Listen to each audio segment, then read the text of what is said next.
it's time to start Unit C in our course, where we will trace some of the threads of American music through the 20th century, even up to our own time.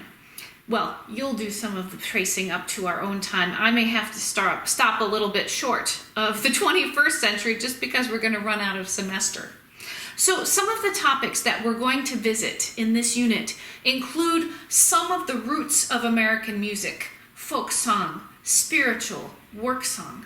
We'll then travel to blues, one of the iconic musical voices of Black America that then influences so many other genres.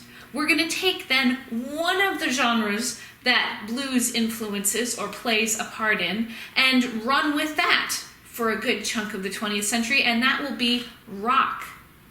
So it may seem like a kind of a random grab bag of things, but there is a traceable thread. That is sort of one of the organizing factors that I'm using here.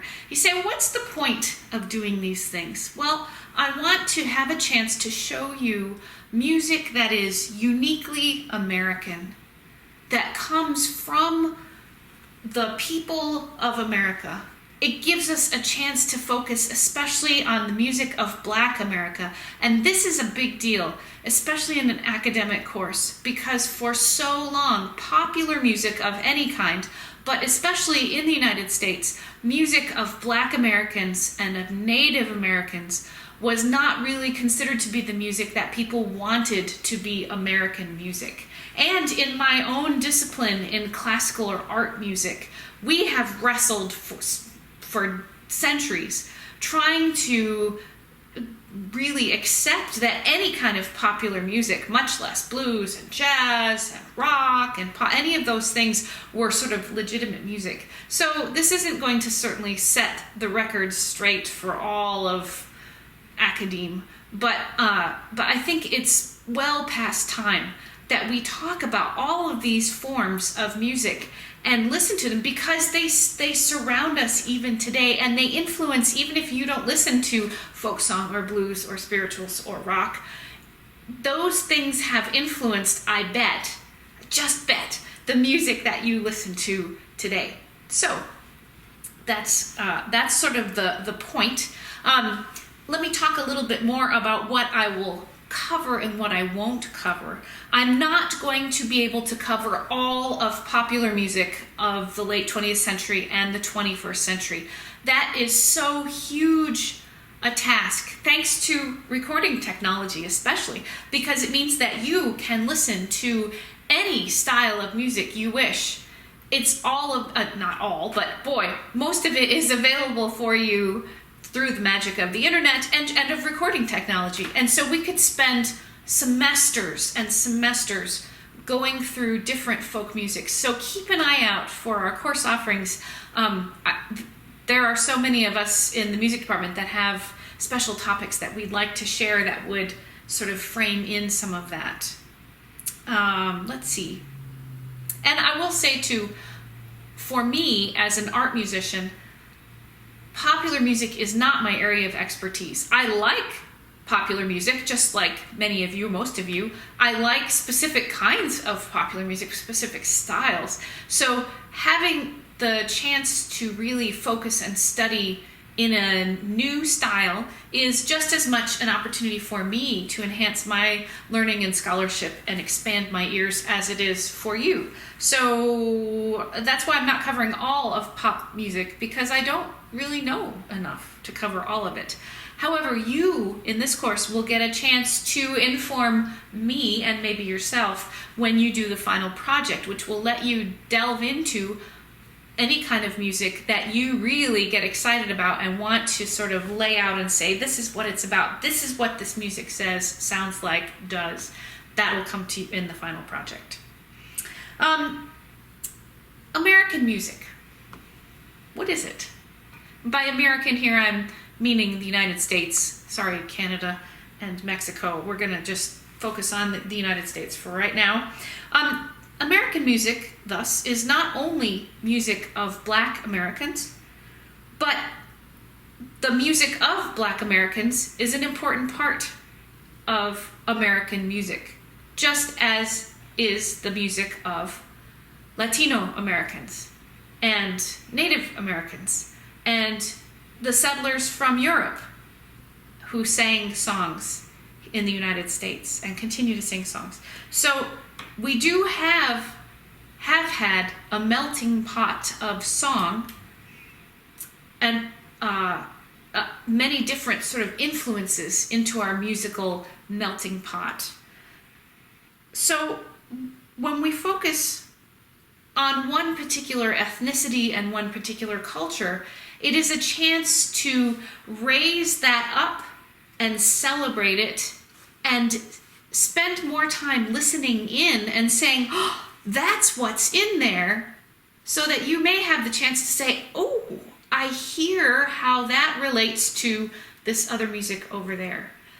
Our musical experiences are very rarely anymore performed and heard and sung in a vacuum. Because of technology and because we are able to communicate with each other, we're not sort of isolated in one region or another without any means of communicating. So it's important to acknowledge the roots of music, or this particular region of music, this particular focus of music. So American music includes all the cultural and ethnic identities that people America, whether that is country western, cowboy music, music of Black America, which I can't just say there is one kind of music of Black America. That would be really short-sighted and simplistic and wrong. The music of Hispanic people, the music, as I said, of Native American, indigenous peoples, and more. So as I said before, this is just a sort of one cup dip into the punch bowl to enjoy the music around us. Let me explain a little bit about how this unit will work.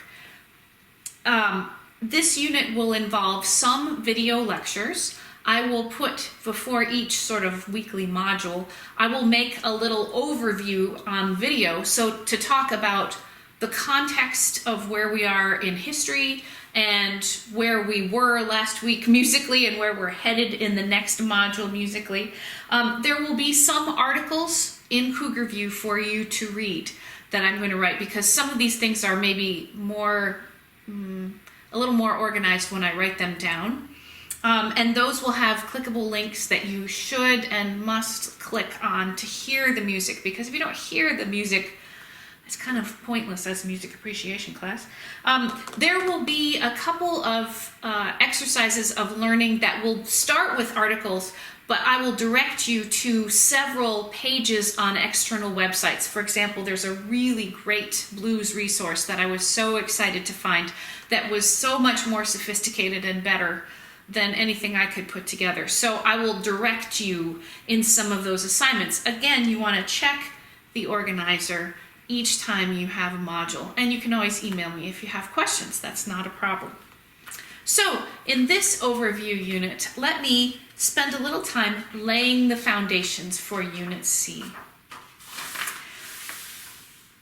We ended our art music unit right around the turn of the 20th century, right around 1900, talking about romantic music in Europe and America.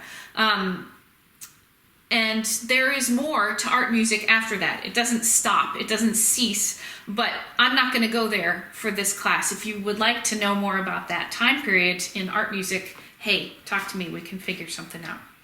So I want to instead turn our attention from art music to popular music. That might be the music of the people. If you think back to Renaissance, we talked about vernacular, and vernacular wasn't a specific language, but it meant what the common people are doing, what the ordinary folks do, versus what do the really snobby people do, or just the elite do. So we want to talk about what are the average people doing in the United States around the turn of the 20th century and forward to our own day.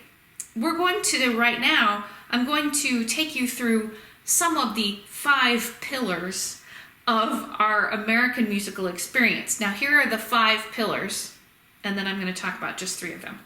5 pillars: folk song, spiritual, work song, blues, and popular song. Those are the 5 pillars: folk song, spiritual, work song, blues, popular song. Right now, I'm going to talk with you and sing a little bit for you about the first 3. And then there will also be some listening for you in a subsequent sort of follow-up little Cougar View page, because some of these songs you want to hear people who really are authentically singing them, not just me reproducing them. I'm going to talk about folk song, spiritual, and work song. Those are the 3 non-commercialized song entities at the beginning of the 20th century. Now, all of those things, folk song, work song, and spiritual, become, to a certain extent, commercialized, if you will. I mean, people make recordings of spirituals, and people write their own new sort of popular folk song-y kinds of things. But at the turn of the 20th century, what were people singing that was not sort of for sale, and it was not just like to entertain people on a stage, but people were singing these things in their daily lives, going about their business, doing whatever it was that they needed to do. These are the things we're talking about.